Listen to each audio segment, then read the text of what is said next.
Hey friends, Matt here. I'm the youth and family pastor at Cornerstone Church in Marshfield, and I'm here today with your Cornerstone Connection, a daily devotional. Well, perhaps this is your first time with us today. We're so glad you're here. And I just want to let you know that here at Cornerstone, we're going through a Bible reading plan that is provided to us through the YouVersion Bible app and through the ministry of the Bible Project. And we're going through the New Testament. And I just want to invite you, if you don't have a Bible reading plan or you don't have a daily reading plan through God's Word, we'd love for you to join us. It's never too late to do that.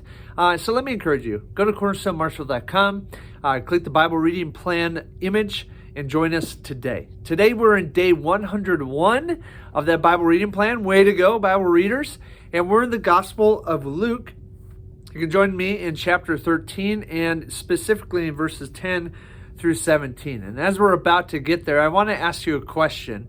And it's a yes or no question, and it's a question that I certainly will answer yes to, and it's this. Have you ever put God in a box? Okay? And perhaps an additional question to that, have you ever constructed a box for God to live in? I think oftentimes we are guilty of that. I know I certainly am. Whatever it might be, our past experiences, teachings that we have received, just our own interpretations of things, we'll sometimes construct this box and we'll say, okay, God, you can live in this box and whatever you can do within it is fine with me, but I don't think you can do anything outside of it. And don't try to break out while you're at it. And guys, I've been so guilty of this at times, and God has shown me over and over again that He doesn't live in a box. And I dare not try to construct one for Him. So anyway, as we get into today's text, we're going to run into somebody in this story that no doubt constructed a box and had God living in a box per His view while He was living back in Jesus' day. And I just want you to consider as we read this story, let's not point the finger at Him. Instead, let's look in the mirror and go, okay, where am I constructing a box for God? And where do I need to allow Him just to blow it up and just show me who He is and do what He wants to do? So anyway, join me in verses 10 through 17, Luke chapter 13, and let's see exactly what I'm talking about. Here's what it says. On the Sabbath, Jesus was teaching in one of the synagogues, and a woman was there who had been crippled by a spirit for 18 years. She was bent over and could not straighten up at all. When Jesus saw her, He called her forward and said to her, "Woman, you are set free from your infirmity." Then He put His hands on her, and immediately she straightened up and she praised God. Isn't that beautiful? Indignant, extremely angry, because Jesus had healed on the Sabbath, the synagogue ruler said to the people, "There are 6 days for work, so come and be healed on those days, not on the Sabbath." Isn't it interesting? He didn't say to Jesus, He said to the people. Maybe he was a bit intimidated by Jesus, who knows? But verse 15, the Lord doesn't care. He answered, "You hypocrites, doesn't each of you on the Sabbath untie his ox or donkey from the stall and let it out to give it water?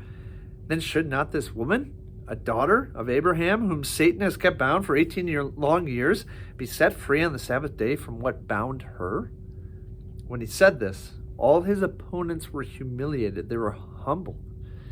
But the people were delighted with all the wonderful things He was doing. What a contrast there in the synagogue, right? Well, going back to what I opened up with, friends, this synagogue ruler, no doubt, had put God in this box of He can only do work in 6 days. That's how He created the world. Therefore, we shouldn't work on the seventh day, and neither should God. And Jesus, as He did on more than one occasion, because the Sabbath was a big issue between Jesus and the Pharisees and these teachers of the law, He showed over and over again that God and Him as the Son of God did not live in a box. That if there was good to do, if there was healing that could happen, if there was death that could become life, God gives us freedom to do such things. And so, again, friends, I don't know for what situation you have made a box for God. Perhaps it's with something like this, the Sabbath day. But let's keep in mind, let's go to God, let's go to His Word, and let's go to Him personally in prayer, and let's ask Him, is this something good I should be doing? Is this, God, where You are working? And let's not make and construct this box where we think only God can work. Well, friends, I hope that encourages you today, and I also hope it challenges you, and I'm really hopeful that I can see you next time on the Cornerstone Connection.